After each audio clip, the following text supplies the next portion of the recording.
నా నిజ జీవితంలో నేను 1985లో బాంబ్ బ్లాస్ట్ గురయ్యి ప్రమాదానికి గురయ్యి కొన్ని వందల కిలోమీటర్లు ప్రయాణించి కోమాలోకి వెళ్లిపోయి ప్రాణం పోతున్న దశలో ఫస్ట్ ఎయిడ్ ట్రీట్మెంట్ అయిన తర్వాత నాకు ఈ పరిస్థితి ఉందని ఎవరో చెప్పగానే నన్ను వెంటనే తీసుకురమ్మని నేను దగ్గరుండి ఆయనని కాపాడుకుంటా, ఆయన బతికించుకుంటా, ఆయన విషపూరితమైనటువంటి ఆ శరీరాన్ని నేను ట్రీట్మెంట్ చేస్తా అని చెప్పి నన్ను తెప్పించుకొని నాకు పెద్ద పెద్ద హాస్పిటళ్లలో ట్రీట్మెంట్ చేసినటువంటి గొప్ప మానవతావాది గద్దరన్న.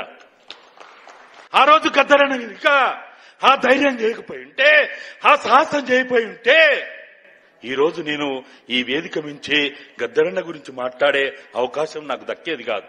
గద్దరన్న ప్రతి మూల మలుపులో నేను భాగస్వామునైనా.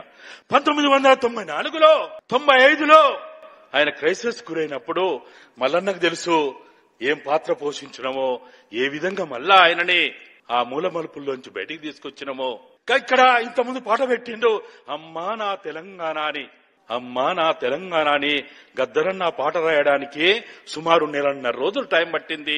1996 నవంబర్లో పాట మొదలు పెడితే జనవరి వరకు ఆ పాట రాయాల్సిన పరిస్థితి వచ్చింది.